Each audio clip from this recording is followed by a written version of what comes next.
يا جماعه احنا بس لازم نساعد.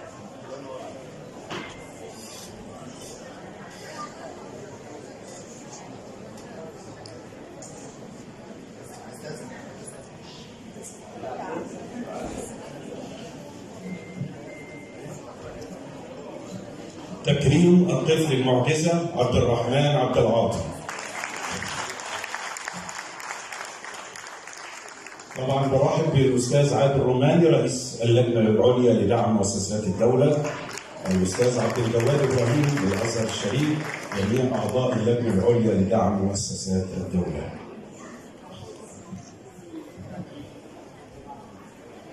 برحب ايضا بالجميل والاتحاد العربي للمثقفين والمبدعين دكتور منصور القاضي. كلمة الدكتور حسن رجاء يتفضل مشكورا. على العموم هو كل تأخيرة وفيها خيرة يعني. أهم حاجة إن إحنا كرمنا عبد الرحمن وده شيء جميل، ربنا يوفقه ويفتح عليه. أولاً أنا في بداية كلمتي أحب أقول للفنان قيس الحمد لله على السلامة. أنا تابعت حالتك الصحية وبجد يعني سعيد إني شفتك بخير والله، الحمد لله على السلامة. الله يبارك فيك، اتفضل. أنا لما توجه لي دعوة من الدكتورة رضا إن في مؤتمر هنشارك فيه اسمه مؤتمر بصمة إبداع، لفت نظري جدا الاسم يعني. ما أحوجنا فعلا كدولة وكظروف احنا عايشينها ان احنا نكتشف المواهب بتاعتنا ونرعاها وننميها. طبعا الاخوه الرياضيين اللي معانا عارفين حادثه هروب الولد لفرنسا. على فكره انا لا اؤيده ولا ارفضه، ولكن الوم على من يتبناه ويرعاه.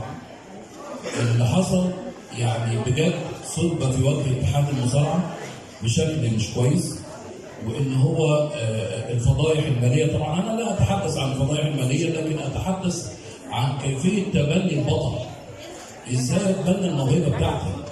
انا يعني شوفوا رغم ان الاتحاد السوفيتي انهار، لكن الاتحاد السوفيتي كان دايما يحصل الميداليات الذهبيه في الالعاب الفرديه.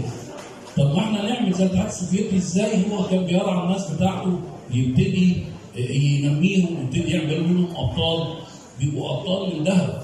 احنا مهتمين فقط بكرة القدم اللي هي عماله تستنزف مليارات الدوله وبلا عائد، ما حققناش فيها اي اتجاه ممكن. ولما نطلع بطولات عالميه بنرجع معانا كاس الخيبه والندامه. لكن احنا عندنا ابطال من ذهب، لعبه الاسكواش، كرة اليد، احنا ابطال افريقيا. مفيش اهتمام خالص. المصارعه زي اللي فاز ذهبيه العالم ده. اللي عايز اقول لكم احنا في حاجه فعلا. المؤتمر ده لازم الدكتوره رضا يطلع من توصياته صرخه بتبني ورعايه المواهب بكافه انواعها حتى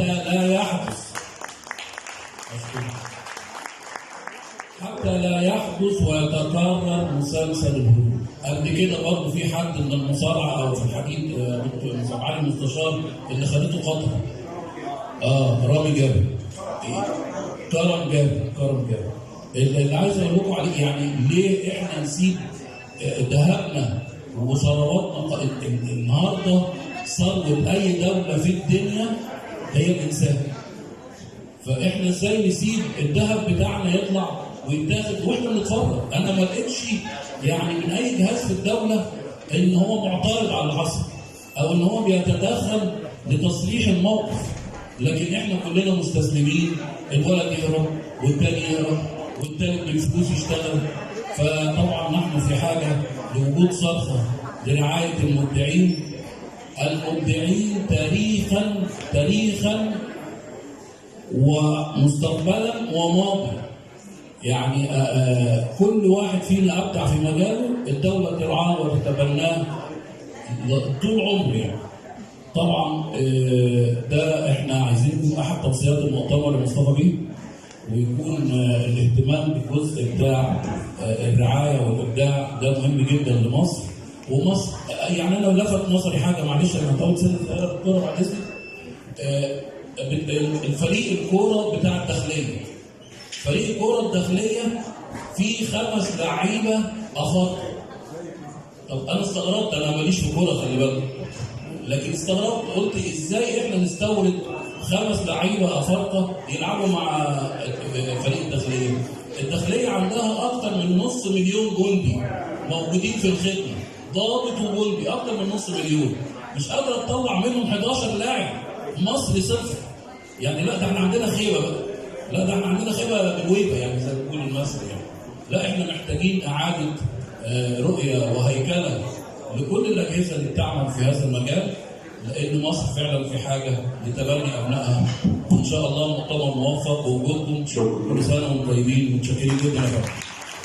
لو سمحت استاذن بس كل الناس اللي واقفه وكل واحد يسكت نفسه، يعني محدش يقول اللي جنبه اسكت، هو كلنا كده. ربنا يبارك فيكم، المؤتمر ماشي زي الفل. وانا عن نفسي دكتوره هند، يعني انا عن نفسي عايز اقول لكم ان المؤتمر روعه، مؤتمر جميل. هنستاذنكم بس الصوت. وما فيك يخرج من فيك فلا تخرج من فيك الا اجمل ما فيك. الان مع عميد كليه الحقوق جامعه باشون العالميه بولايه كولورادو في الولايات المتحده الامريكيه، رئيس مجلس امناء الجامعه الامريكيه للعلوم، استاذ القانون الجنائي بجامعه عين شمس، استشاري الموارد البشريه بالجامعه الامريكيه، خبير اداره الازمات والكوارث بوزاره الداخليه. الان استدعي الى المنصه سياده اللواء الدكتور طارق مسعود، ويلي موعود وعليك الدور. انت الان موعود مع الدكتور